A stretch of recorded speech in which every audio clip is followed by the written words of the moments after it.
अच्छा एक बात पूछूं, सच सच बताना, आज का ये फुटबॉल मैच क्या मैं इस ड्रेस में मोटी लग रही हूँ? के बीच है। नहीं नहीं सच्ची? मतलब पतली लग रही हूँ? दोनों नहीं। टीमें दो की गोल से बराबरी पर हैं। ओह गॉड, तो क्या नहीं लगा के रखा है? तुम मेरी बात सुन भी रहे हो या नहीं? जाना, तुम बहुत अच्छी लग रही हो। देखना पार्टी में सब तुम्हारी ही तारीफ करेंगे। ब्राजील के खिलाड़ी बहुत तगड़ा। अरे ये क्या लगा रखा है फुटबॉल कमेंट्री? बंद करो यार, सॉन्ग लगा दो प्लीज शिखा, तुम्हें पता है जो हॉलैंड का कितना इम्पोर्टेंट मैच है? अगर आज हॉलैंड नहीं जीती तो क्वार्टर फाइनल में नहीं पहुंच पाएगी। So please. आप सब जानते हैं पेनल्टी 5-5 और वो मैच बहुत ही रोमांचक होता है जब दोनों टीमें पेनल्टी शूटआउट में पहुंच जाए। जी हाँ, दोनों ही टीम बहुत ही जबरदस्त है। ये कार को अचानक क्या हो गया? जरूर तुम पेट्रोल भरवाना भूल गए होगे। नहीं, कल ही तो मैंने टैंक फुल करवाया था।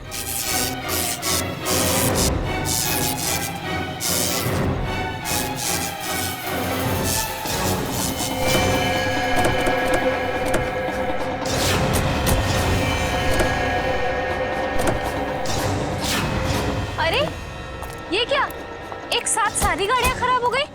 हाँ, सड़क की सारी बत्तियां भी गुल हो गई है।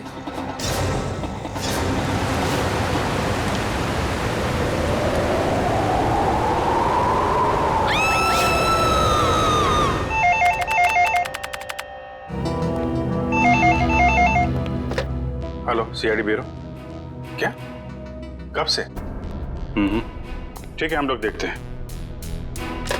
क्या हुआ सर? किसी महेश का फोन था, कह रहा था उसका बेटा रोहित कल रात से घर से गायब है। आप लोग सीआईडी से?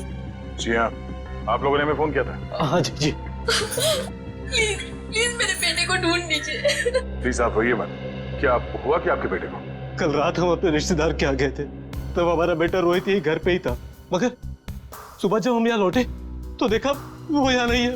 घर का पूरा कोला चाल मारा। चुप हो जाओ। मगर हमारा बेटा। आप लोग रात भर रिश्तेदारों के यहाँ ही रुके रहे?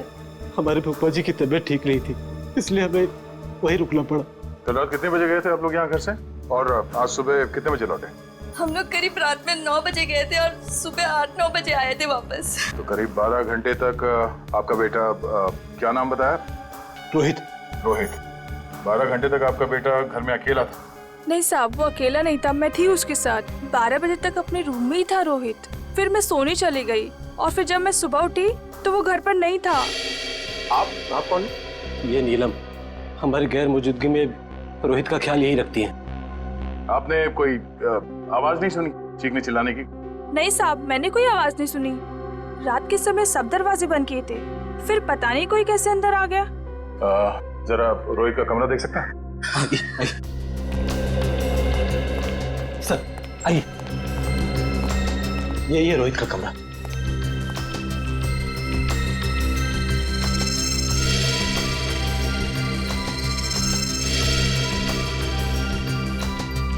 ओहो, लगता है आपका बेटा महाराणा प्रताप का बहुत बड़ा फैन है। हाँ, ये उसका फेवरेट सीरियल है और इसका एपिसोड कभी मिस नहीं करता। कैंपिंग का सामान को देखकर लगता है कि वो एडवेंचर स्पोर्ट्स का भी काफी दीवाना है। हाँ? जी, बहुत पसंद था उसे।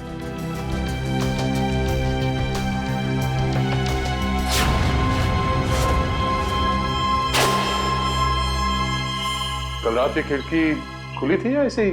जैसा कि साहब बताया था कि रात को खिड़की दरवाजे बंद ही रहते हैं। मगर अब ये खिड़की खुली है, इसका मतलब रोहित को जो भी यहाँ से लेके गया है वो इसी खिड़की से बाहर लेके गया।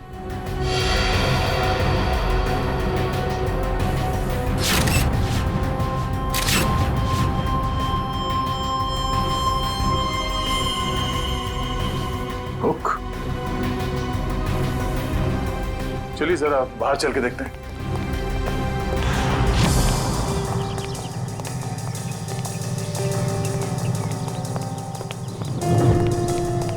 सर, जूतों के निशान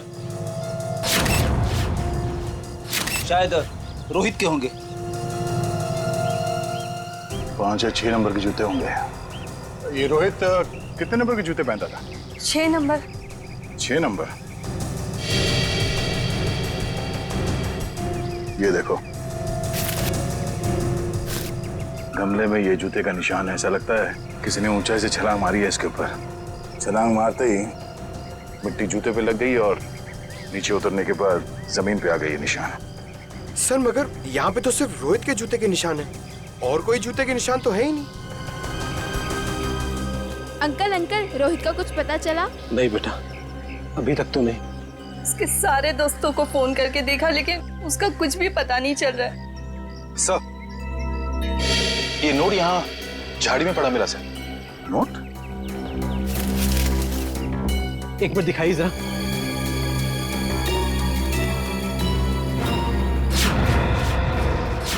ये कैसे हो सकता है? ये तो मेरा लकी नोट है। इसे तो मैं हमेशा मेज की ड्रॉअर में रखता था। आपको पूरा यकीन है कि यही वो नोट है? हाँ, ये देखिए, इस पे मेरे नाम का इनिशियल्स भी लिखा हुआ है। ये नोट वहां कैसे आया? मिस्टर राजेश, बुरा मत मानिएगा, पर हमें ऐसा लगता है कि रोहित खुद घर छोड़ के गया है। ये आप क्या कह रहे हैं? मेरा बेटा खुद घर छोड़ के भाग कैसे सकता है? देखिए मैम, रोहित के कमरे की खिड़कियां अंदर से बंद थी, फिर भी किसी ने खिड़कियां अंदर से खोली है। और अगर कोई यहाँ से रोहित के कमरे में चढ़ता तो कल रात बारिश हुई थी, उसके हाथों के या पैरों के निशान यहाँ दीवार पे होने चाहिए थे, मगर यहाँ दीवार एकदम साफ है और यहाँ जमीन पे रोहित के जूतों के निशान मिले हैं और किसी के नहीं। और ये नोट, तो ऐसा लगता है कि भागने से पहले रोहित ड्रॉअर से पैसे निकाल के गया है। ये कैसे कह सकते हैं आप कि मेरा बेटा इतनी ऊंचाई से कूद सकता है? अब आप ही ने बताया था कि आपके बेटे को ट्रैकिंग और हाइकिंग का बहुत शौक है, तो हो सकता है ये हुक के जरिए रस्सी लगाकर वो नीचे उतर गया हो यहाँ से। अंकल, रोहित को अकेले घूमना बहुत पसंद था। वो अक्सर शाम को हमारा क्रिकेट मैच छोड़ के यहाँ वहाँ जाया करता था। अकेले घूमता था? कहाँ पे? वैसे तो उसने कभी बताया नहीं, मगर एक दिन मैं उसका पीछा करते करते पुराने किले के पास पहुँच गया था। पुराने किले के पास? क्या करने जाता था वो वहाँ? सर वो महाराणा प्रताप का फैन था सर, शायद इसलिए जाता हो सकता है कल रात भी रोहित पुराने किले में ही गया हो।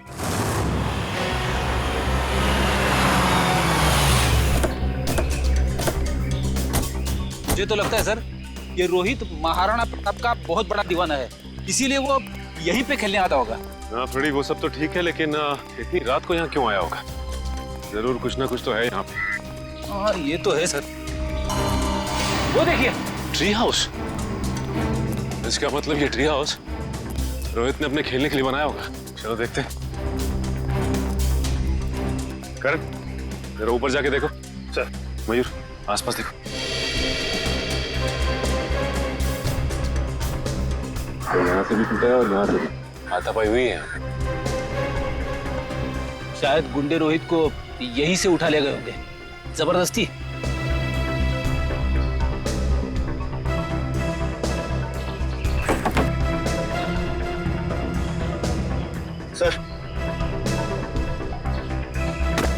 सर ये कुछ बुक्स मिली है, सबकी सब महाराणा प्रताप के बारे में। वाकई में महाराणा प्रताप का बहुत बड़ा फैन लगता है ये। सर, यहाँ आसपास कुछ भी नहीं मिला। कुछ भी नहीं है? ठीक है, देखते हैं।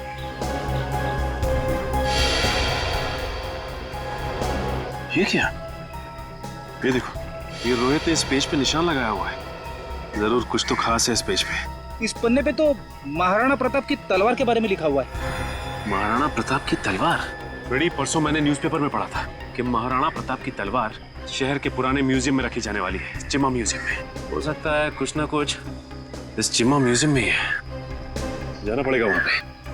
Hello hello hello, ambulance, hello. यहाँ पे इतनी भगदड़ क्यों मची? अंदर चल के देखते हैं। एम्बुलेंस, चिम्मा म्यूजियम से बात कर रहा हूँ, जल्दी आइए। आप? हम लोग सीआईडी से। बहुत देर कर दी आपने आने में। वो तो कब के भाग गए। भाग गए? कौन भाग गया? वही जिन्होंने म्यूजियम में डाका डाला। डाका? जी हाँ, और महाराणा प्रताप की शाही तलवार लेकर भाग गए। महाराणा प्रताप की तलवार? इस रोहित ने भी अपनी किताब में महाराणा प्रताप की तलवार पर निशान लगाया था। आप ये बताइए कि आप इसे जानते हैं, इसे देखा है कहीं? नहीं। क्यों, क्या ये बच्चा कुछ जानता है? अभी हम कुछ कह नहीं सकते, लेकिन हो सकता है। बहुत दर्द हो रहा है। आकाश, घबराओ मत, एम्बुलेंस को फोन कर दिया है, बहुत जल्दी आ जाएगी। आपका घाव ज्यादा गहरा नहीं है, आप ठीक हो जाएंगे। एम्बुलेंस आ रही है। आप ये बताइए कि आप में से किसी ने भी उन लुटेरों के चेहरे देखे? नहीं साहब, उन लोगों ने अपने चेहरे पर नकाब पहना हुआ था। नकाब पहना हुआ? साहब मैंने एक लुटेरे को गोली मार दी, वहां पर आया। हिम्मत रखो बेटा, आ रहे डॉक्टर आ रहे।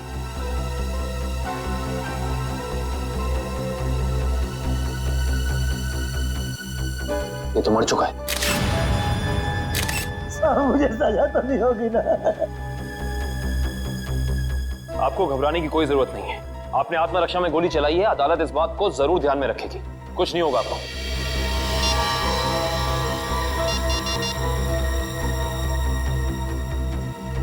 ये फोन मिला है, पासवर्ड मांग रहा है। एक काम करो निखिल, इसे हैकर के पास भेजो और चेक करो कि इस फोन के अंदर है क्या, सब कुछ। सर, तलवार की चोरी में और बच्चे रोहित के गायब होने में कुछ तो संबंध हो सकता है। ऐसा हो सकता है जब रोहित अपने ट्री हाउस में होगा तो उसने इन लुटेरों का सारा प्लान सुन लिया होगा और इसी वजह से वो उसे उठाकर ले गए। सर, आवंश, सही है, देखिए ये क्या है? सफेद पाउडर।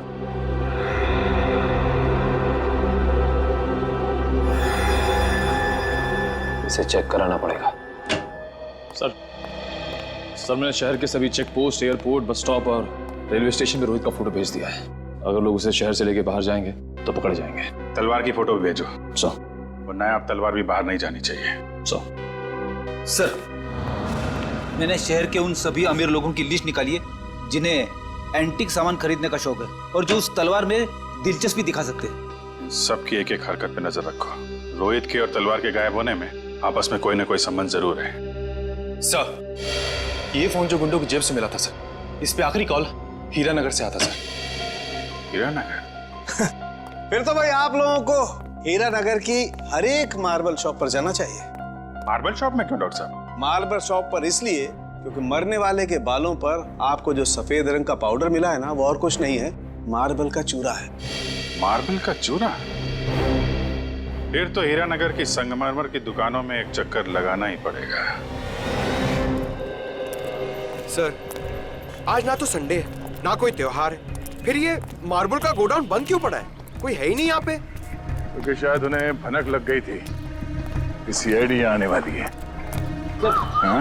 लगता है यही कहीं चिपके बैठे होंगे। ढूंढो जरा।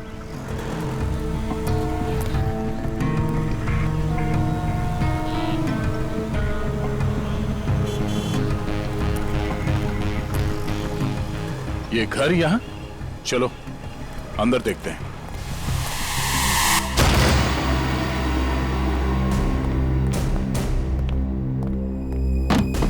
लगता है हमारे आने से पहले सब भाग गए यहां से।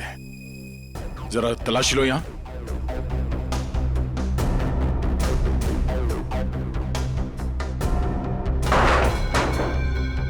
सर, यहाँ पे तो मेज और कुर्सी के अलावा कुछ भी नहीं है। लगता है सारे सबूतों के साथ वो लोग भाग गए।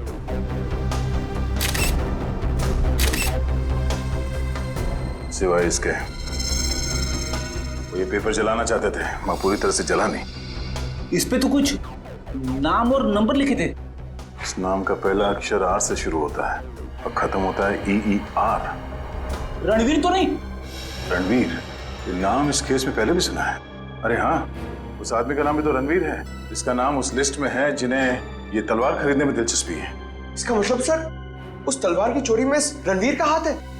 वो भी पता चल जाएगा बहुत जल्द। रणवीर जी, हमें पता चला है कि महाराणा प्रताप की जो तलवार चीमा म्यूजियम से चोरी हुई थी, आपका मानना है कि वो तलवार आपके पूर्वजों की है और आपने कई बार कोशिश की थी कि वो तलवार आपको वापस मिल जाए। हाँ? तो अब समझ में आया कि आपकी यहाँ आने की वजह क्या है। आपको क्या लगता है कि वो तलवार हमने चुराई है? ठीक है, आप हवेली की तलाशी ले सकते हैं, हमें कोई एतराज नहीं। जाहिर सी बात है रणवीर जी कि आप इतने बेवकूफ तो नहीं होंगे कि तलवार चुराने के बाद उसे आप अपने हवेली में छुपा के रखेंगे। हाँ? जबान संभाल के बात करिए ऑफिसर। आपको कोई हक नहीं बनता हमें चोर कहने का जब तक आपके पास कोई ठोस सबूत ना हो। ठोस सबूत है हमारे पास। ये कागज, इससे क्या होता है? इस कागज पे आपका नाम लिखा हुआ है रणवीर जी। तो उससे क्या हो जाता है? उससे यह साबित होता है कि वो तलवार आपने चोरी करवाई है, क्योंकि ये जला हुआ कागज का टुकड़ा हमें उन लुटेरों के अड्डे से मिला जिन्होंने शायद आपके कहने पे वो तलवार चुराई। बेकार की बात है। इस दुनिया में ऐसे कितने लोग होंगे जिनका नाम रणवीर है, तो आप हम पे कैसे शक कर सकते हैं? माना कि इस दुनिया में बहुत से लोग हैं जिनका नाम रणवीर है, मगर उस तलवार में दिलचस्पी रखने वाले आप एक लौते रणवीर हैं। अरे रणवीर साहब, आपको तो पसीना आने लगा। अरे भाई इन्हें ठंडा पानी पिलाओ, शरबत पिलाओ, क्योंकि कुंवर साहब को जेल में ये सब मिलना थोड़ा मुश्किल लगता है। शक्ल क्या देख? जाओ जल्दी लो। गो। जेल? हमने कुछ नहीं किया, हम जेल नहीं जाएंगे। सच क्या है, जल्दी बताओ। देखिए, हमें किसी का फोन आया था। वो हमसे पूछ रहा था कि हमें अपनी शाही तलवार खरीदने में कोई दिलचस्पी है या नहीं। फिर? आप तो जानते हैं वो तलवार हमारे लिए क्या मायने रखती है, इसलिए हम वो तलवार खरीदने के लिए राजी हो गए। ये जानते हुए भी कि वो तलवार चोरी की है। जी। कब खरीदने वाले हैं आप ये तलवार? जी आज शाम 6 बजे ब्लू डेजर्ट होटल में। Hotel blue desert? बोलिए, किससे मिलना है? शायद पहचाना नहीं है आपने हमें। रणवीर नाम है हमारा। वो शाही तलवार का सौदा करने आए हैं। ये कौन है? ये हमारे शाही सेवक है, दीमक राम। दीमक राम? ये कैसा नाम है? बचपन में इनके दिमाग में दीमक लग गया था, तब से दीमक राम नाम पड़ गया इसका। बैठिए।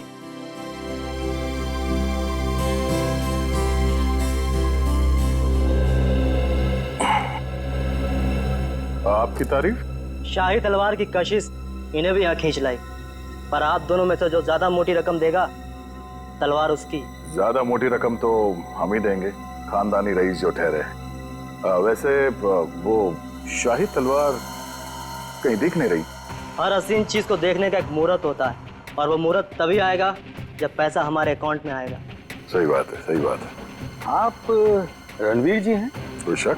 लगता है आपने हमें पहचाना नहीं। हम वनराज, आपके और हमारे पिताजी बचपन में मित्र हुआ करते थे। अच्छा अच्छा, वो हो सकता है। वो मेरी याददाश्त थोड़ी कमजोर है। काफी बदले बदले नजर आ रहे हैं आप। खैर, लेकिन आप ये मत सोचिएगा कि पुरानी दोस्ती की खातिर हम ये शाही तलवार आपको ऐसे ही ले जाने दें। ये शाही तलवार तो हम ही लेके जाएंगे वनराज जी, आप बस बोली लगाई। 30 लाख, 40 लाख, 50 लाख, करोड़। 1 करोड़? क्या वो वनराज जी? लगाइए लगाइए, उस तलवार के लिए तो 2 करोड़ रुपए भी कम है। ठीक है, 2 करोड़।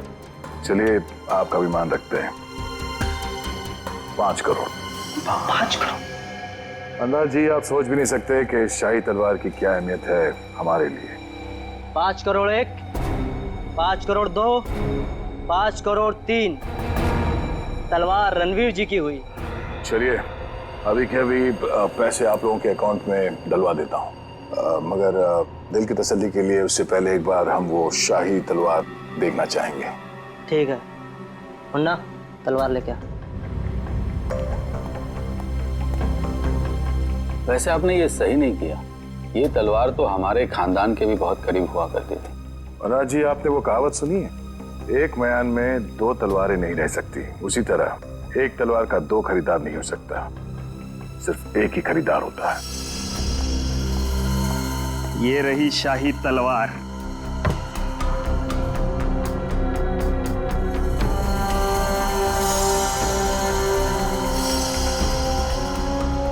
अब आप हमारे अकाउंट में पैसे डलवा सकते हैं।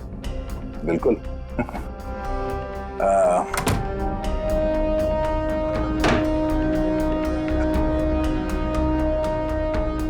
पता है आदमी कौन है? रणवीर जी। रणवीर नहीं, दया। सीआईडी ऑफिसर दया है। दया? वो दरवाजा तोड़ने वाला जो थप्पड़ मारता है? हाँ, वो दांतों से पियानो बजाने वाला। हाँ हाँ, क्या देख रहे हो, भागो। निखिल बस बस बस। अब आ गए तुम दया के हाथ में। दरवाजा तोड़ने वाला, थप्पड़ मारने वाला, दांतों से पियानो बजाने वाला। हाँ? तो तैयार हो जाओ पियानो बजवाने के लिए। हाँ? रोहित कहाँ है?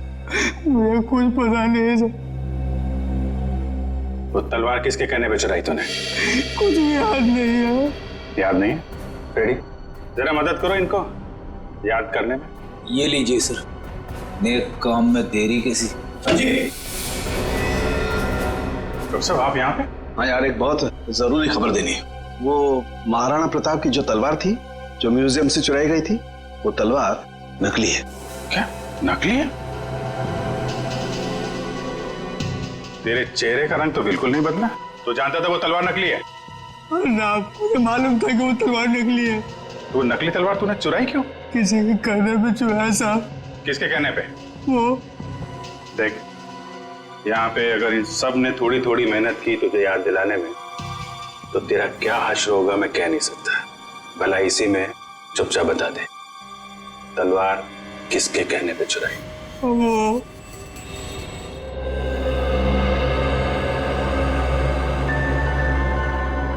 क्या करूं मैं? कैसे निकलूं यहाँ से? कोई तो तरीका होगा ना निकलने का।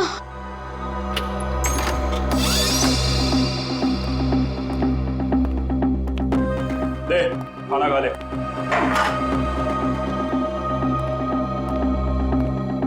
अंकल, मुझे जाने दो ना। मैंने आपको क्या बिगाड़ा है? तुझे जाने देना या ना जाने देना मेरे बॉस के हाथ में है, समझा? जा आप खाना खा ले।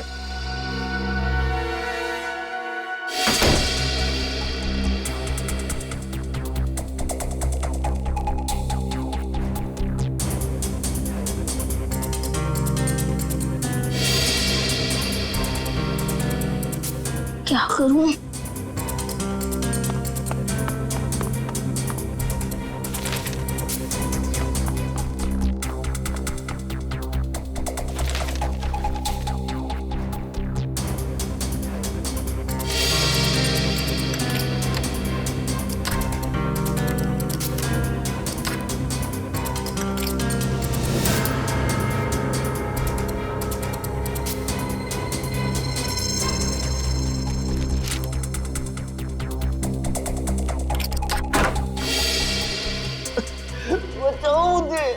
ये किसकी आवाज है? लगता है उन लोगों ने किसी और को भी कैद करके रखा है। कोई बचाओ मुझे। अंकल आप कौन हो? तुम कौन हो? मैं रोहित। इन लोगों ने मुझे भी आह्वान के रखा था। बेटा मुझसे बहुत बड़ी गलती हो गई। अंकल कैसी गलती? हमें बताने का वक्त नहीं। अगर मैं यहाँ से बाहर नहीं निकला तो तुम हर तरफ तबाही तबाही होगी। तो अंकल चलो। नहीं, यहाँ से नहीं। बाहर उन लोगों ने पहरा लगा रखा हो। ये भी ठीक है। खिड़की से? बेटा मगर हम लोग दूसरे माले पे। चद्दरें? तो अंकल ये चद्दरें कब काम आएगी? चलो अंकल जल्दी। पता कि रोहित कहाँ है? कौन रोहित? लगता है तुम्हारी याददाश्त वाकई कमजोर हो गई है। याद दिलाना पड़ेगा। ये है रोहित। कहाँ पे है? सर मैं इस लड़के को नहीं जानता। देखिए मेरा सिर्फ इतना ही कसूर है कि मैंने तलवार चुराई थी। सर मैंने और कुछ भी नहीं किया है, प्लीज। इस बूढ़ा को पता था कि तलवार नकली है, तो फिर उसने तलवार चोरी क्यों कराई? इसकी सिर्फ एक ही वजह हो सकती है। वो यहाँ तलवार नहीं बल्कि कुछ और चोरी करने आए थे।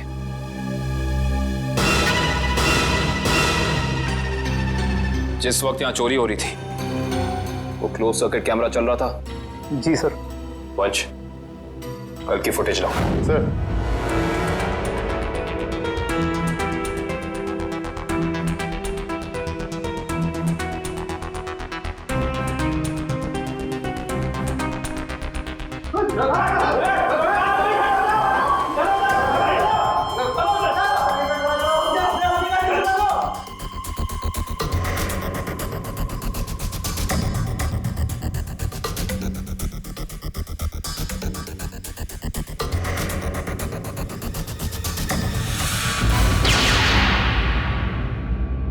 ये देखा तुम लोगों ने? ये एक लुटेरा उधर जाके खड़ा हो गया उस तरफ, तभी दूसरे ने इधर जाके उस क्लोज सर्किट कैमरे पे गोली चला दी। और उधर तो साइंस सेक्शन है। हाँ सर, वहां पर नए नए आविष्कारों का सामान रखा जाता है। नए आविष्कार? इधर आओ।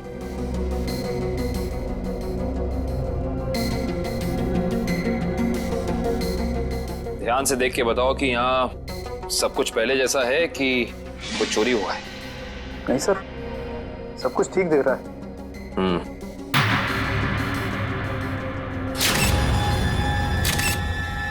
ठीक नहीं है।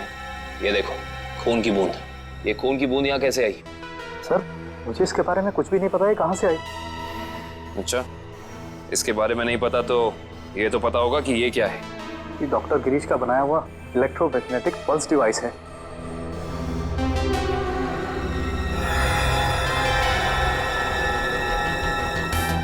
ये देखिए, पूरा डिवाइस बदला गया है।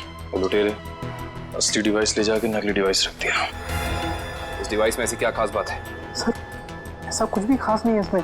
कुछ तो खास है, वरना वो यहाँ नहीं खड़ा होता। ये डिवाइस तुम्हें डॉक्टर गिरीश ने खुद ला कर दिया था? नहीं सर, उनकी तो मौत हो चुकी है। उसका बेटा है नितिन, उसने दिया था। इंटरेस्टिंग। इस नितिन का एड्रेस देना जरा।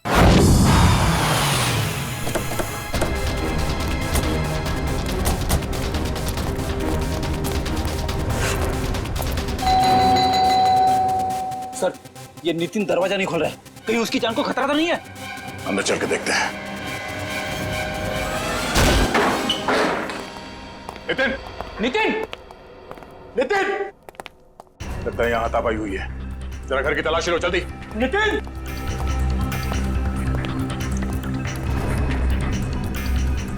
सर, नितिन तो नहीं है। क्या हुआ? सब कुछ नहीं। लगता है वही लोग नितिन को जबरदस्ती यहाँ से उठा के ले गए जिन्होंने म्यूजियम से वो खास डिवाइस चुराई थी। सर, शायद उन्हें वो डिवाइस इस्तेमाल करने नहीं आ रहा होगा, इसलिए उसे उठा के ले गए ताकि वो उन्हें सिखा सके। हाँ अभिजीत, क्या? कौन सा न्यूज चैनल? ओके, या न्यूज लगाना जल्दी।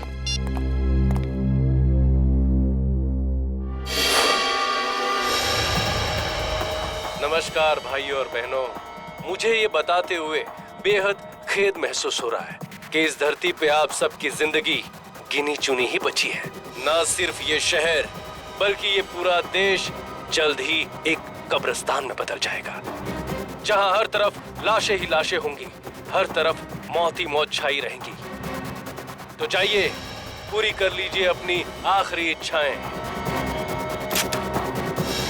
क्योंकि वक्त आपके पास बहुत कम है। सर, ये आदमी कौन है जो पूरे देश को खुलेआम धमकी दे रहा है? जरूर इसका कुछ ना कुछ संबंध है इस म्यूजियम वाली चोरी के साथ। हेलो रोहित? रोहित बेटा, कहाँ हो तुम? तुम्हारे मम्मी डैडी कब से तुम्हारे लिए परेशान हो रहे घर पे। अंकल प्लीज मुझे बचा लीजिए, वो लोग मुझे मारना चाहते हैं। अंकल। कौन मारना चाहता है? देखो बेटा, घबराओ मत, तुम्हें कुछ नहीं होगा। पहले ये बताओ कि तुम हो कहाँ पर? सर, ठीक से तो पता नहीं, पर शायद श्यामनगर के पास। हाँ, हेलो हेलो हेलो रोहित? अरे अचानक लाइट कैसे चली गई? सर, श्यामनगर तो यहाँ से काफी दूर है, हम लोग श्यामनगर पहुंचेंगे कैसे? ये फोन तो जैम हो गया। हमें किसी भी तरह अभिजीत को कांटेक्ट करके उसे बताना होगा ताकि वो जल्द से जल्द श्यामनगर पहुंच सके। चलो। अंकल, बाहर से इतनी आवाजें क्यों आ रही है? हाँ बेटा, मुझे भी बहुत सारी आवाजें आ रही है। बेटा, ये सब सिर्फ शुरुआत है, बहुत जल्द सब लोग एक दूसरे के खून के प्यासे हो जाएंगे। मगर ऐसा क्यों अंकल? और बिजली कब आएगी? हम कैसे जाएंगे बाहर? अंकल, मुझे बहुत डर लग रहा है, आप कुछ करो ना अंकल। नहीं बेटा, डरो मत। मगर रोहित, ये कोई मामूली पावर कट नहीं है। आधे शहर का बिजली का सामान नष्ट हो चुका है।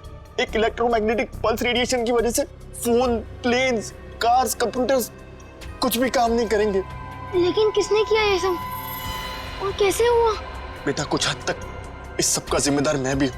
अगर मैंने थोड़ी सी हिम्मत दिखाई होती ना, तो आज ये सब नहीं होता। कुछ नहीं अंकल, एक काम करते हैं, हम महाराणा प्रताप को याद करते हैं। हम दोनों को बहुत शक्ति मिलेगी, बहुत हिम्मत मिलेगी। और सीआईडी अंकल भी पहुंचते ही होंगे यहाँ। चलो ढूंढो उन्हें, देखो यही कहीं छुपे होंगे। जल्दी जल्दी। चाहे वो बुरे लोग पहुंच गए हमारा पीछा करते करते। अब हम क्या करेंगे? बेटा हमें कुछ ना कुछ तो करना पड़ेगा। क्या करें हम? तुम सुनो मेरी बात सुनो, तुम यहाँ से भाग जाओ, मैं यहाँ पर रुक के उनका सामना करता हूँ। नहीं अंकल, मैं आपके साथ ही रहूंगा। और वैसे भी सीआईडी अंकल पहुंच ही रहे होंगे यहाँ। नहीं बेटा, तुम मेरी बात सुनो, तुम यहाँ से जाओ। मैं आपके साथ ही रहूंगा। तो हम क्या करें? अंकल एक सेकेंड। बेटा संभाल के। बेटा रोहित।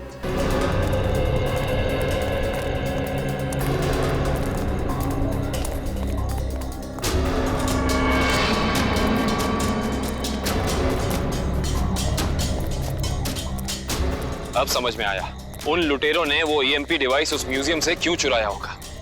क्यों चुराया होगा सर? ताकि वो इस शहर को ऐसे अंधकार में डाल सके वंश। यही प्लान था उनका।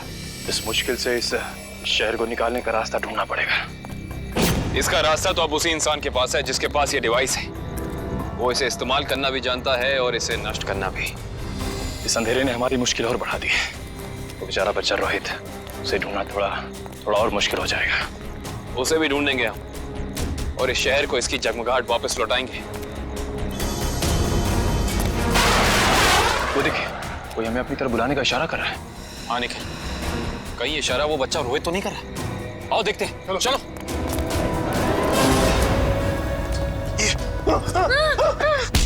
क्या सोचा था तुमने? हमसे बच पाना इतना आसान नहीं। वापस ले जाकर तुम्हारा हलवा कैसे बनाते? हलवा तो अब तुम्हारा सीआईडी बनाएगी। सीआईडी? वो भी बिना शक्कर का। Thank you CID uncle. It's okay Rohit, आप घबराइए नहीं। अंकल इन्हें कुछ भी मत करना, इन्हें भी इन बुरे लोगों ने पकड़ के रखा था।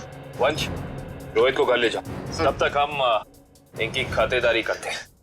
Bye Nitin uncle. Bye bye. अब बता, तुम लोग इस शहर के साथ क्या करना चाहते थे? बोल। हमें कुछ नहीं पता। अच्छा निखिल, सही से बता दे अपनी जुबान खोल के, वरना तो सोच भी नहीं सकता तेरा क्या हाल होगा, समझा? सर हमें कुछ भी नहीं पता। अभी बताओगे तो? सर इन्हें वाकई में कुछ नहीं पता है। एक मिनट, कहीं तुम डॉक्टर गिरीश के बेटे नितिन तो नहीं? बिल्कुल सही पहचाना आपने। सर मुझे एक्चुअली इसलिए पता है क्योंकि इनके बॉस ने मुझसे जबरदस्ती एक ईएमपी डिवाइस बनवाया जो बहुत जल्दी शहर को नहीं बल्कि इस देश को भी नष्ट कर देगा sir. EMP device? Yes sir. Nitin, ये ईएमपी डिवाइस कहाँ रखा है तुम्हें पता है? और इनका बॉस कौन है? सर मैंने सिर्फ उनकी आवाज सुनी है, कभी उनका चेहरा नहीं देखा सर। चेहरा नहीं देखा?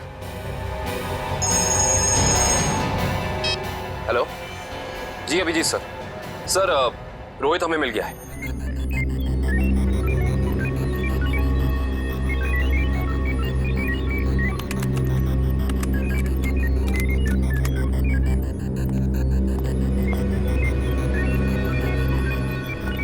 जल्दी करो, अगले 10 मिनट में सारे हवाई जहाज जमीन पे होने चाहिए। यस सर, बस 3 फ्लाइट्स हवा में, बाकी सब कैंसिल कर दी गई सर। हाँ जल्दी करो, हमारे पास वक्त बहुत कम है। ओह नो, जिसका डर था वही हुआ। सर प्लेन का इलेक्ट्रिक सिस्टम भी बंद हो गया होगा। मैं जानता हूँ, तीनों प्लेन लैंड कर रहे थे और हमारे अगले ऑर्डर का इंतजार कर रहे थे। अगर तीनों प्लेन एक दूसरे के ज्यादा नजदीक आ गए तो बहुत बड़ा क्रैश होगा। पता नहीं ये सब क्या हो रहा है। अब हम क्या करें सर? हाँ, जल्दी से 2 मैसेज भेजो रेडियो पे। मगर संदेश कैसे भेजेंगे? हमें तो ये भी नहीं पता है कि अगर क्रैश हुआ तो एग्जैक्टली कहाँ पे होगा। मैं जानता हूँ सूरज, इस मुश्किल के समय में हम सिर्फ प्रार्थना कर सकते हैं उन मासूम लोगों के लिए जो इस वक्त जिंदगी और मौत के बीच हवा में झूल रहे हैं।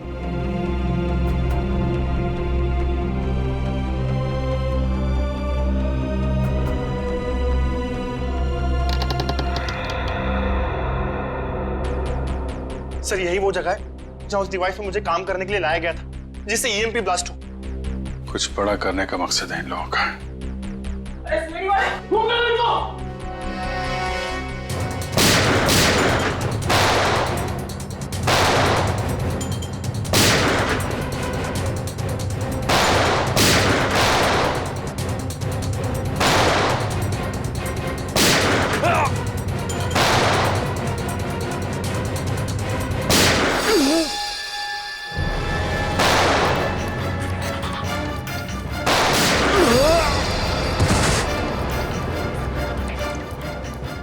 कंट्रोल रूम उस तरफ है।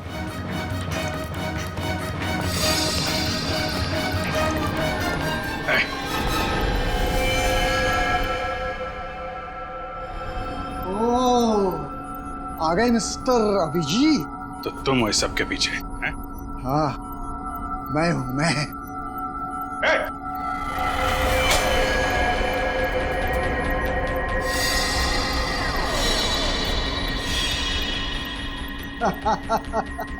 आने में बहुत देर कर दी तुमने। अभी अभी मैंने तो मिसाइल छोड़ दी। अब थोड़ी ही देर में इस देश के सारे सैटेलाइट्स नष्ट हो जाएंगे और चारों तरफ छा जाएगा अंधेरा ही अंधेरा और हो जाएगी तबाही ही तबाही। क्या मिलेगा तुम्हें ये सब करके? इस मिसाइल को रोक दो इसे। कोई तो तरीका होगा इसे रोकने का।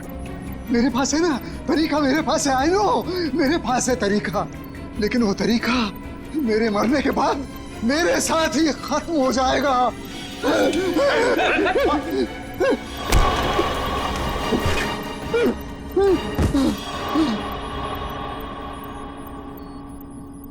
सर ये तो बेहोश हो गया। मिसाइल को कैसे रोकेंगे सर? नितिन कुछ करो तुम। ये सर, ये sir.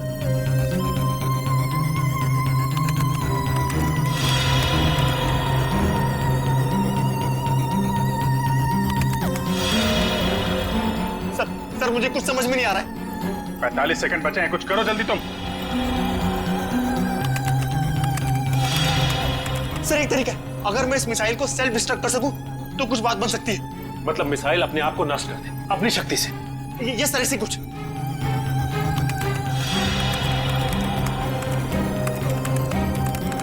Oh my God sir, ये मशीन पासवर्ड मांग रही है। पासवर्ड क्या हो सकता है? पासवर्ड तो आदमी से रिलेटेड कुछ होता है। उसका phone number, mobile number, date of birth, उसका नाम। सर इसका नाम विनोद है। ये सर, जल्दी करो, 30 सेकंड बाकी है। नहीं सर, ये 7 कैरेक्टर्स का पासवर्ड मांग रहा है। कहीं मिसाइल तो नहीं लिखा? एक सेकंड। नो सर, ये भी नहीं है। जल्दी करो।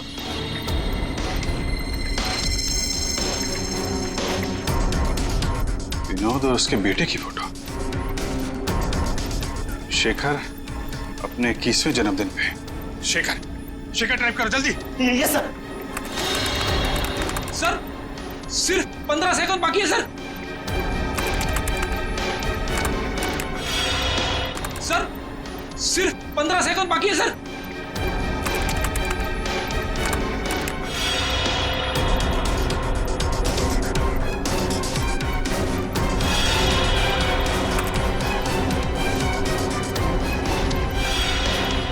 हो गया सर, सर हो गया।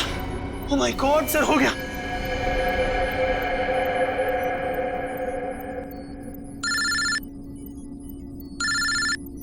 हेलो, क्या?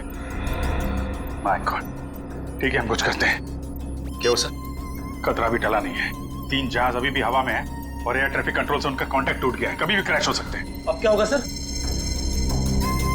कुछ भी करके हमें वहां पे बिजली वापस लानी होगी। एयर ट्रैफिक कंट्रोल वाले इलाके में बिजली लानी होगी हमें। अगर आप लोग जाना चाहते हो तो जा सकते हो। अभी किसी के बचने की कोई उम्मीद नहीं है। आप हिम्मत मत हारिए सर, कोई न कोई रास्ता जरूर निकल आएगा। बेवकूफी वाली बात मत करो। कोई भी प्लेन इस टावर में क्रैश कर सकता है और तुम सबकी जान जा सकती है। परवाह नहीं सर, भले ही हमारी जान क्यों न चली जाए, मगर हम अपने फर्ज के साथ गद्दारी नहीं कर सकते। मुझे तुम सब पे गर्व है बॉयज। लाइट आ गई। जल्दी से जल्दी तीनों प्लेन को लैंड करो। राइट।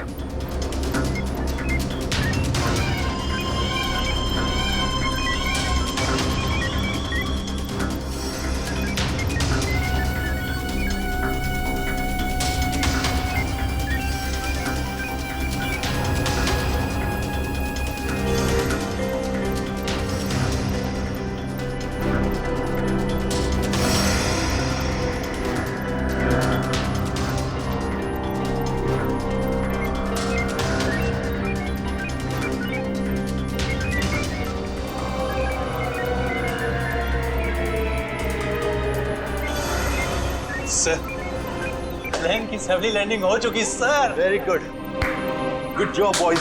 Good job. हमेशा से मेरा एक ही मकसद था, इस देश की तबाही, और उसके लिए मैंने नितिन का इस्तेमाल किया। मैंने उससे एक ऐसा शक्तिशाली इलेक्ट्रोमैग्नेटिक पल्स वाला डिवाइस बनवाया जो क्या कर सकता है वो तो आप सब लोग देख ही चुके हैं। लेकिन उस डिवाइस के इस्तेमाल के लिए मुझे एक कंपोनेंट की जरूरत थी, और वो कंपोनेंट म्यूजियम में पड़ा हुआ था। लेकिन उसी नितिन की मदद से हमने तुम्हारे मंसूबों पे पानी फेर दिया। हाँ, गलती हो गई मुझसे, गलती हो गई। मेरा काम खत्म होने के बाद मुझे उस नितिन को फौरन मार देना चाहिए था। कम से कम इस देश को तबाह करने का मेरा सपना तो पूरा हो जाता।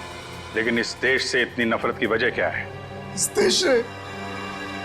देश ने मेरा बेटा छीन लिया मुझसे। मेरा बेटा शेखर आर्मी में था, वो इस देश की सेवा उसका धर्म था, लेकिन किसी ने उसकी परवाह की?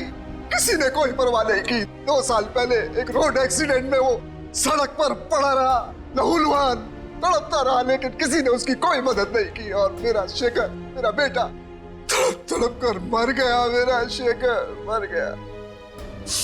अब आप ही बताइए, मेरा वो बेटा जो अपनी देश के लिए जान देना चाहता था, क्या ऐसी बात का हकदार था वो? बताइए ना। मुझे अब भी लगता है कि इस देश को तबाह हो जाना चाहिए, बर्बाद हो जाना चाहिए। शेखर के साथ जो कुछ हुआ उसका अफसोस है हमें, लेकिन कुछ बुज़दिल लोगों की सजा पूरे देश को देना, ये कहां का इंसाफ है? तुम्हारे साथ क्या करना है इसका फैसला तो अब अदालत ही करेगी।